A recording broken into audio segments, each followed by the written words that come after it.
Bonsoir, bienvenue sur Horreur à la carte. Partageons quelques histoires ensemble en explorant ce recueil et délectons-nous de cette angoisse. Si ce n'est pas encore fait, je vous invite à rejoindre la communauté en vous abonnant et en activant les notifications. Je vous invite aussi à noter dans les commentaires là où les histoires qui vous auront fait frissonner. Alors, installez-vous confortablement et commençons avec cette première histoire. Médecin légiste. Je m'appelle Dimitri, j'ai 24 ans et je suis étudiant en médecine légale depuis quelques mois. Ce jour-là, je suis seul, chargé de préparer les corps pour l'autopsie. L'air est lourd d'une odeur âcre de désinfectant et de formaldéhyde, un parfum lugubre qui s'incruste dans mes narines et me donne la nausée. Les tables d'acier froides s'alignent devant moi, supportant des corps inertes recouverts de draps blancs. Des visages pâles, des yeux vides, des silhouettes figées dans une dernière grimace de douleur ou de terreur. Le silence est oppressant, brisé uniquement par le bourdonnement de la ventilation. Je suis tranquillement en train de faire mon taf quand je ressens un malaise soudain. Une vague de froid inexplicable me traverse le corps, me faisant frissonner. Je regarde autour de moi, mais rien n'est ouvert, donc aucune raison logique à ce que j'éprouve. Juste les rangées de corps et l'immensité glaciale de la morgue. Je reprends mon travail, m'efforçant d'ignorer la sensation de malaise qui ne me quitte plus. Je commence par examiner un homme d'âge moyen, victime d'un accident de voiture. Je prends des notes méticuleuses, mes mains un peu tremblantes. Soudain, je remarque une ombre furtive se déplacer du coin de l'œil. Je me fige, le cœur battant la chamade. Je scrute la salle, mais il n'y a rien. Je me force à me concentrer sur mon travail, mais je continue d'y penser. Je ne suis plus du tout serein. Je me sens observé, et je suis de plus en plus nerveux. Mes mains tremblent tellement que je peine à tenir le scalpel. Le temps passe, et alors que je travaille sur un autre corps, une voix faible parvient à mes oreilles. C'est un murmure indistinct, comme un écho lointain. Je tends l'oreille et je ne distingue pas les mots. La voix semble venir de partout et de nulle part à la fois. Je suis terrifié et je suis seul, dans cette morgue glaciale avec tous ces corps inertes. Les murmures se font plus forts, plus clairs. Je peux maintenant discerner des mots. La voix parle de douleur, de souffrance. Je suis envahi par une terreur indescriptible. Je me précipite vers la sortie, mais la porte est bloquée. Je me sens pris au piège. Je crie, mais personne ne m'entend. Je suis seul. Je me réfugie dans le bureau rempli de tiroirs à archives. Je m'y cache, tremblant de peur. Les murmures sont maintenant assourdissants. Ils me remplissent la tête. Soudain, je vois une ombre se dessiner devant moi. Elle se rapproche, grandit et prend forme humaine. C'est une femme, pâle et diaphane, ses yeux vides fixés sur moi. La femme tend une main osseuse vers moi. Ses doigts effleurant mon bras. Une sensation de froid glacial me traverse, si intense qu'elle me coupe le souffle. La femme parle, sa voix est comme un chuchotement, glacial, qui me transperce les tympans.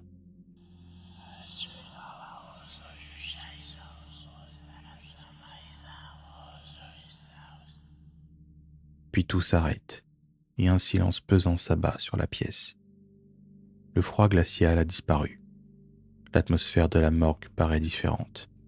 Elle a radicalement changé. Je me dirige vers la porte, espérant enfin pouvoir l'ouvrir. Et elle s'ouvre d'une facilité déconcertante. Les semaines et les mois qui suivent sont un peu difficiles. Je suis envahi par des cauchemars macabres. Je repense à cette femme et à son chuchotement. Je n'arrive pas à raconter mon expérience à qui que ce soit, de peur d'être pris pour un fou. J'ai continué mes études, j'ai fait mon travail mécaniquement et j'ai obtenu ma certification. Mais la nuit, parfois, je rêve encore de cette femme fantomatique et des chuchotements qui m'ont glacé le sang.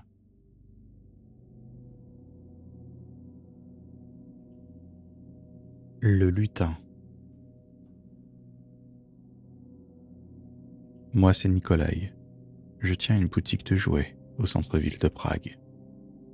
L'endroit est cool, rempli de peluches, de poupées et de jouets en bois, un paradis pour les enfants et les âmes nostalgiques.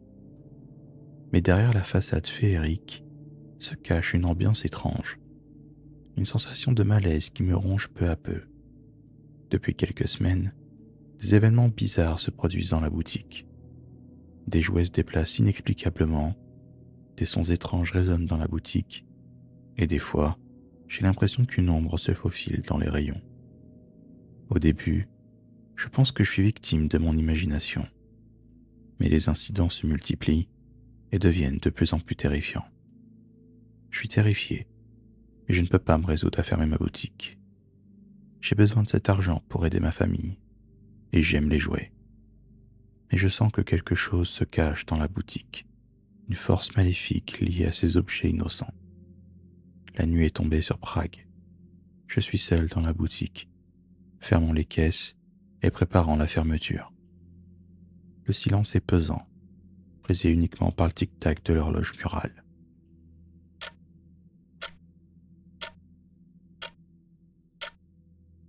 Soudain, j'entends des murmures, des chuchotements étouffés qui semblent provenir des rayons. Je ne comprends pas les mots, mais je sens une menace dans leur tonalité, une malice qui me frigorifie. J'examine chaque rayon et les jouets, mais je ne remarque rien d'anormal. Mais j'ai peur, alors j'éteins et ferme tout. Le lendemain matin, je découvre que plusieurs jouets ont été vandalisés. Un ours en peluche a été déchiqueté, une poupée n'a plus sa tête, et un train miniature exposé a été déraillé, ses wagons éparpillés sur le sol. Ces jouets n'étaient pas simplement cassés, ils étaient mutilés avec violence. Je me sens impuissant, pris au piège dans une spirale de terreur. J'en parle au vieil homme qui occupe la boutique d'à côté, et il me raconte une légende urbaine qui parle de l'histoire d'un lutin maléfique, un esprit malicieux qui hante les boutiques de jouets et tourmente les enfants. Le lutin se nourrit de la peur et de la terreur des enfants, les manipulant avec ses pouvoirs maléfiques. Il peut briser les jouets, faire entendre des voix menaçantes et même posséder les corps des enfants les plus vulnérables. Je suis terrifié, mais je suis déterminé à protéger la boutique et les enfants qui s'y aventurent. Je décide de me confronter au lutin, de le chasser de cet endroit. J'achète des amulettes protectrices et de la sauge. La nuit est venue, je me barricade dans la boutique, attendant l'arrivée du potentiel lutin.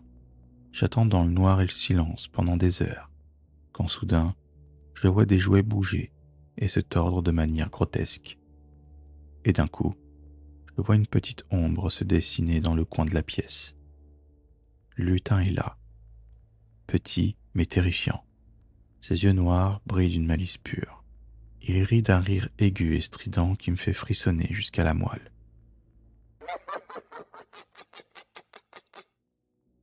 J'allume la sauge et commence à réciter une prière. Le lutin hurle et fait tomber des jouets sur son passage, mais je n'arrête pas de prier. D'un coup, le silence revient et le lutin a disparu. J'inspecte toute la boutique, mais je ne trouve aucune trace de ce petit être malin. Les jours qui suivent sont étranges. Les jouets semblent normaux, paisibles, mais je sais qu'il ne sera pas facile d'oublier ce que j'ai vécu. Depuis ce soir-là, j'ai en ma possession un petit talisman en bois sculpté, un symbole de protection contre les esprits malins. Je tiens toujours ma boutique de jouets, mais je ne la vois plus de la même façon. Je vois non seulement des objets de divertissement, mais aussi des réceptacles potentiels pour le mal. Je suis vigilant, toujours à l'affût de tout signe d'une présence maléfique. Le talisman en bois ne me quitte jamais, un rappel constant de la nuit où j'ai affronté ce petit être. Si tu veux soutenir la chaîne, lâche un petit like, abonne-toi et active la cloche pour les prochaines vidéos. Sur ce, reprenons le cours de nos histoires.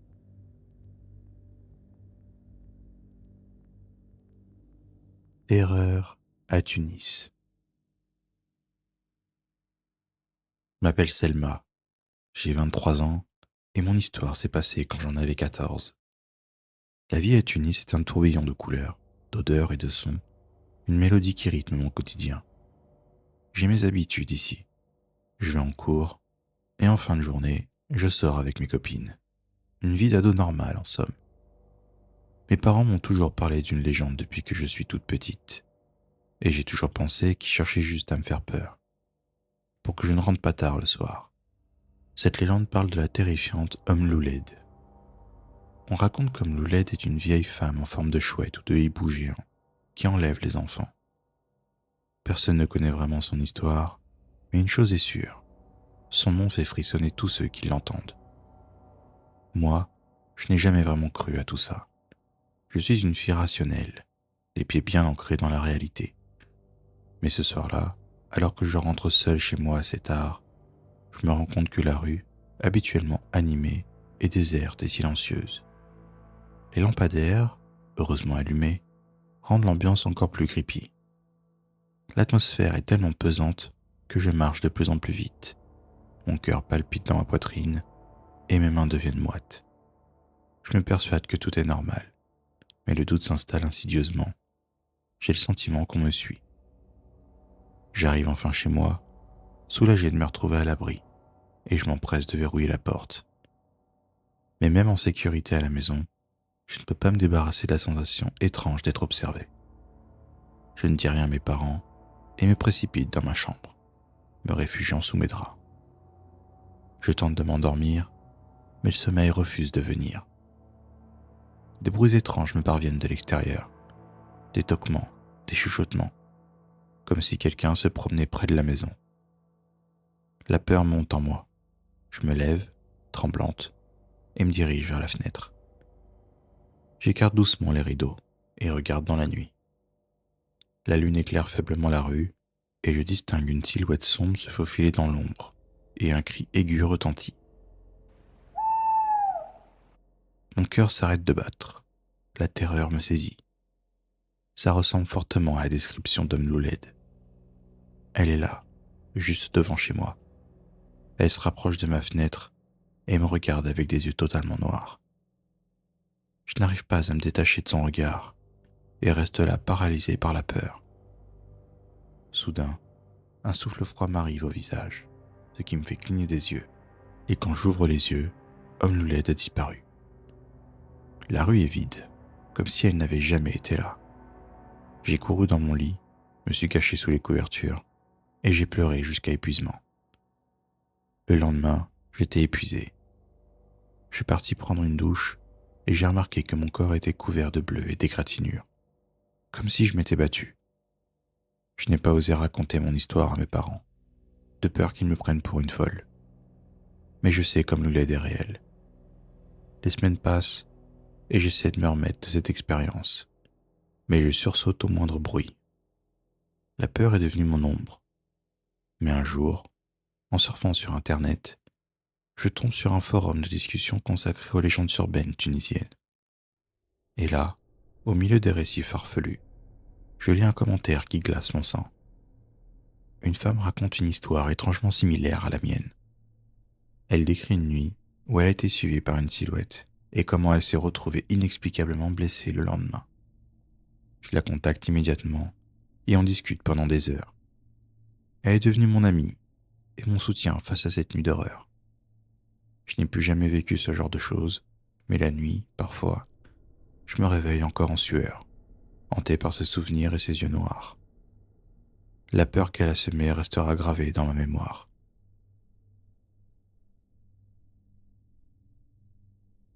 Agression urbaine.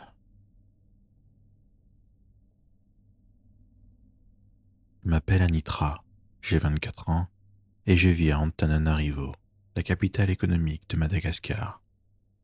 C'est une ville contrastée, où la pauvreté côtoie la richesse. Les ruelles étroites de la haute ville, autrefois charmantes, sont devenues des lieux de danger, des zones où la peur règne en maître. Il y a eu plusieurs cas d'agression, et souvent, les protagonistes s'en tirent car les gens ont peur et ne vont pas voir la police. Mais j'avoue qu'à cette époque, je ne prêtais pas attention à ces faits-là, et je vivais ma vie tranquillement, pensant ne jamais vivre ce genre de choses. Ça s'est passé il y a plusieurs mois maintenant. Un soir, alors que je rentre chez moi après une soirée en boîte avec des amis, nos chemins se séparent et je me retrouve seul. Mais seulement quelques minutes après, un sentiment de terreur m'envahit. Un peu plus loin, je vois un groupe d'hommes. Pas très rassuré, je change de trottoir et j'accélère le pas, pressé de retrouver la sécurité de mon appartement. Et malheureusement, ça ne suffit pas. Je suis accosté par deux hommes. Ils sont grands et baraqués, et leurs visages sont dissimulés par des sortes de foulards.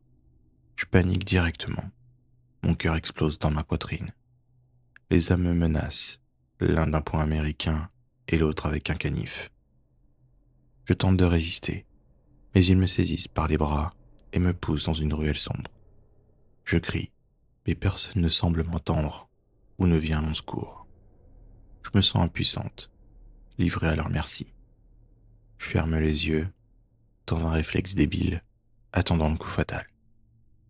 Mais au lieu de me frapper, l'un des hommes me murmure à l'oreille.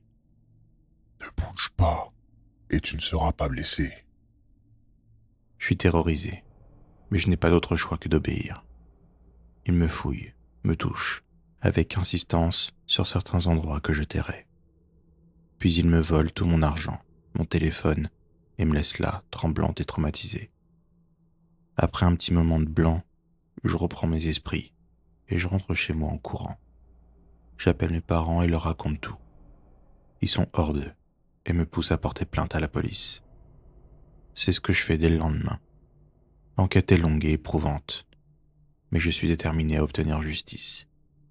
Je décris mes agresseurs en détail, et je fournis à la police toutes les infos nécessaires dont je me souviens lors de l'agression. Quelques semaines plus tard, les deux hommes sont arrêtés. Ils sont reconnus coupables d'agression et condamnés à une peine de prison. Un sentiment de soulagement immense m'envahit. J'ai survécu à cette épreuve traumatisante et j'ai contribué à mettre des criminels derrière les barreaux. Mon témoignage est un message d'espoir pour toutes les victimes d'agression. N'ayez pas peur de parler, de porter plainte et de demander de l'aide. Vous n'êtes pas seul, et la justice peut être rendue. La violence n'est jamais la solution. Le respect, la sécurité et la liberté sont les valeurs qui doivent guider notre société.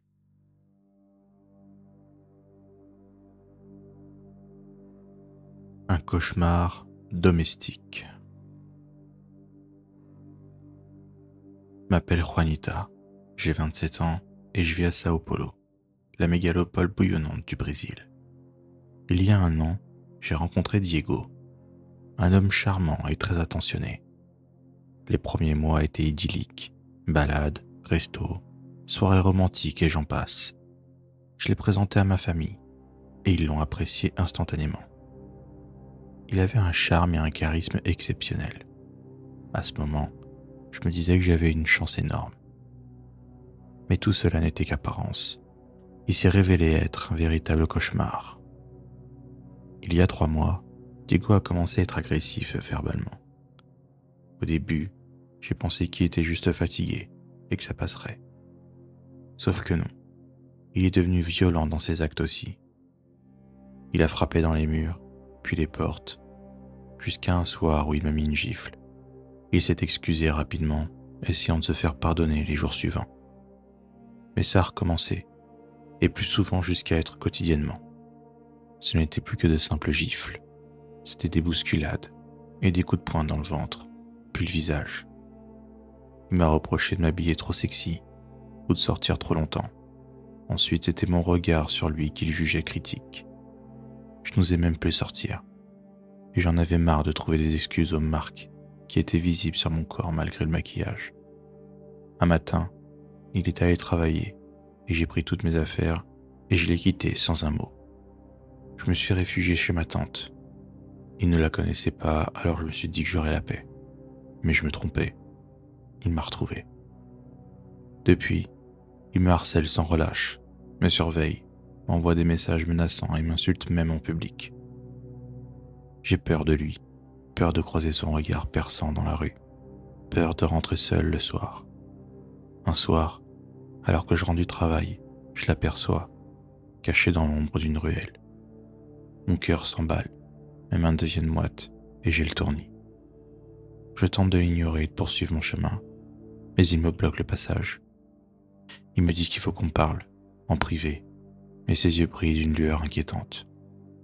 Je refuse de céder à sa manipulation, mais il me saisit par le bras et me force à l'accompagner dans un endroit isolé.